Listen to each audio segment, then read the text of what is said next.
Bon, ça fait longtemps qu'on n'a pas fait le point. Je vais en faire un format de ce truc. Genre PNT ou un truc comme ça. Je sais pas. On verra. Aujourd'hui, on fait le point sur la destitution. Et vu que je tourne à l'avance, j'espère qu'il va pas se passer un truc entre maintenant et le moment où la vidéo va sortir. Et comme je crois pas en Dieu, ça va être chaud. Touchons du bois. Merde, la dernière fois que j'ai fait ça, j'ai oublié ma carte bancaire pour aller à Arras. Allez, on attaque.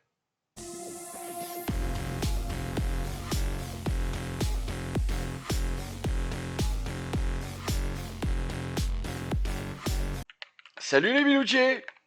Café. Le point planning.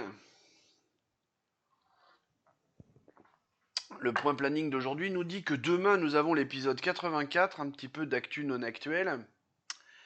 La vidéo de réponse à Charbel sur le truc des missiles longue portée. Et si je dis pas de bêtises, hier midi, je vous ai fait un post avec c'est la même vidéo. Comme ça, depuis hier midi, vous avez le temps d'aller la voir. Comme ça, vous pourrez attaquer demain à 18h. Vous aurez vu la vidéo, vous comprendrez mieux ce que je vais dire.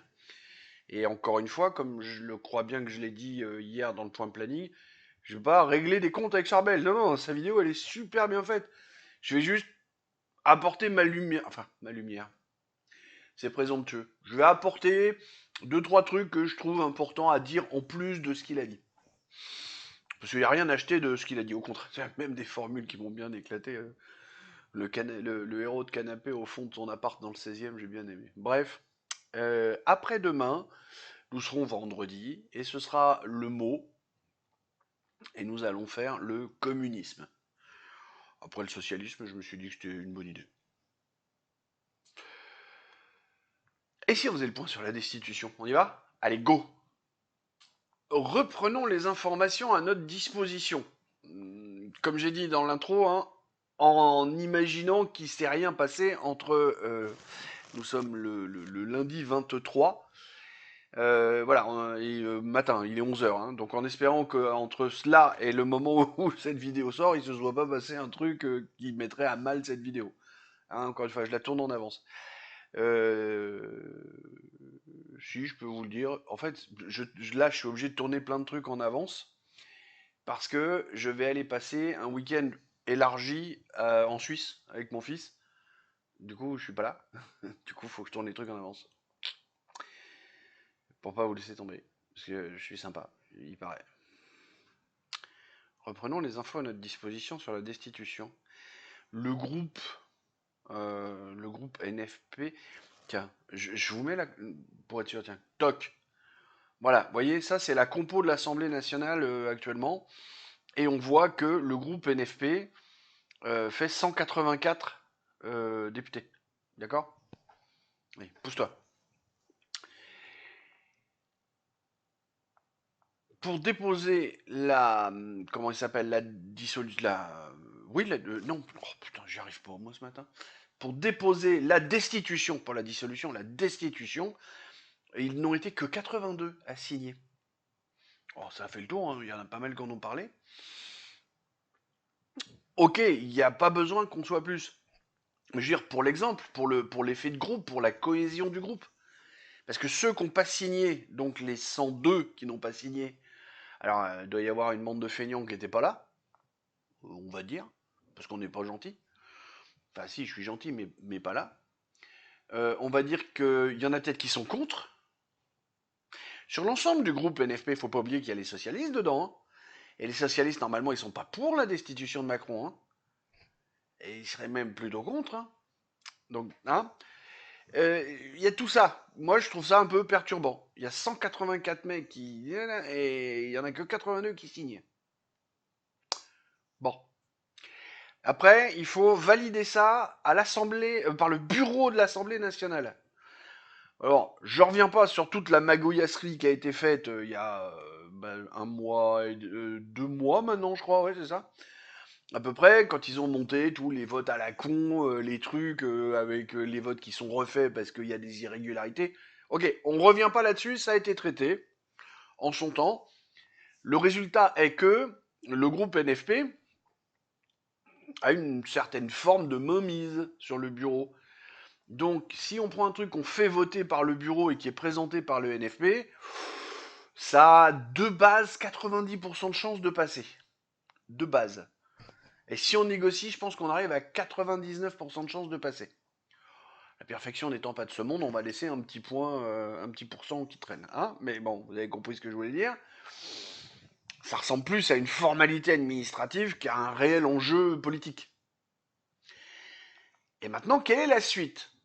Pour bien comprendre le processus, hein, pour lancer la destitution, donc si je me rappelle bien, c'est l'article. J'arrive jamais à me rappeler si c'est l'article 58 ou 68 de la Constitution. J'aurais peut-être dû le noter une bonne fois. Je confonds les deux parce que, si je me rappelle bien, les deux ils ont une notion assez proche. Mais la destitution, donc, hein, on a un groupe parlementaire qui propose, donc il faut qu'il réunisse un certain nombre de signatures, je ne sais plus de combien, mais un certain nombre, qui est en dessous de 82 visiblement. Puis vote du bureau de l'Assemblée pour valider le truc, pour être sûr qu'on part pas dans des conneries. Et bien sûr, c'est à ce moment-là que j'ai un spam et j'ai oublié de. Oui, c'était un spam. J'ai oublié Je vous présente toutes mes excuses pour cette interruption. Et vu que j'en suis à la 3e prise pour ce matin et que je suis fatigué, je vais pas la retourner. Le groupe présente le nombre de signatures, vote du bureau pour être sûr qu'on fait pas un truc dans une espèce de garde-fou pour que ce soit pas un truc complètement gna. Et après, il faut passer dans ce qu'on appelle une assemblée plénière avec le vote de la plénière de tous les députés. Et c'est là qu'on va rigoler. C'est là qu'on va bien rigoler parce que... Tiens, toc, je vous remets l'assemblée, ok? Bon, on va imaginer cette fois que les 184 vont voter pour.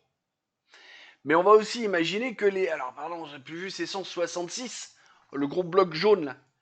On va imaginer qu'ils votent contre eux. Ouais, c'est le camp du Macron. Les 143 à l'autre bout, ils n'arrêtent pas de dire Macron, Macron, Macron, gna gna, gna gna, gna gna. Vous croyez qu'ils vont voter pour la destitution? Parce que moi, j'y crois pas. J'y crois pas pour deux raisons. La première, c'est que maintenant, c'est un fait établi, Macron et Le Pen font de la connivence.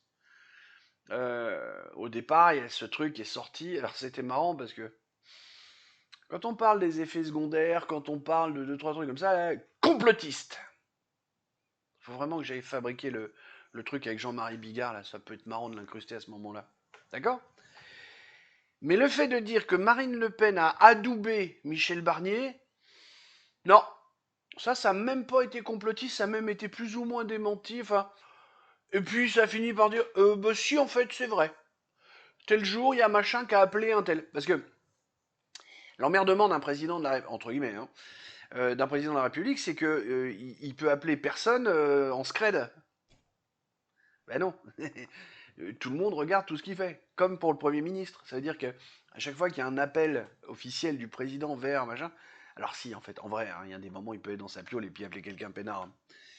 Mais je veux dire, toutes les actions officielles qu'il fait, il y a des gens qui le voient. Donc il y a des gens qui finissent par dire aux journalistes ou aux journalopes, en fonction, ah machin, il a appelé Marine. Et puis du coup, Marine, elle a dit oui, oui, Barnier, tu peux. C'est un fait établi maintenant. Mais et là où on sait que c'est réel, c'est que Marine et tout le RN, il n'y en a pas un qui a fait non, c'est pas vrai, menteur. Non, ils ont tous fait ou même parlons d'autre chose ou des choses comme ça. Premier point. Deuxième point.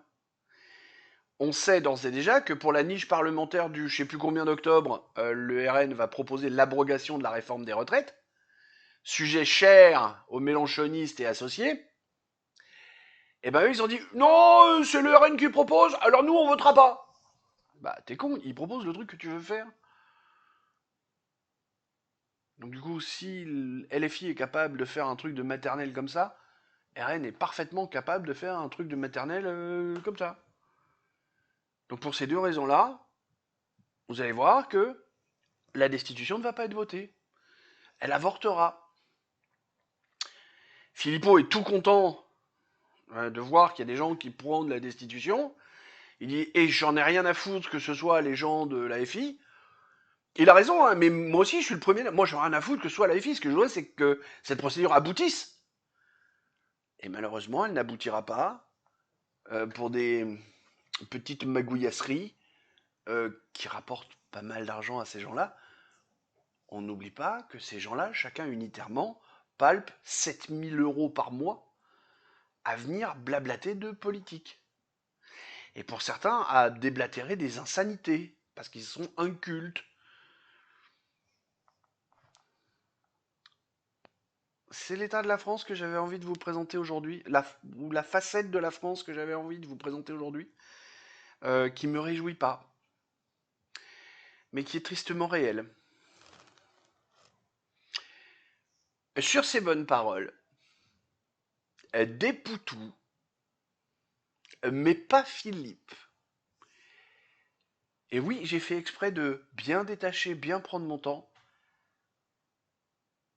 pour éviter de me mettre à hurler à la mort.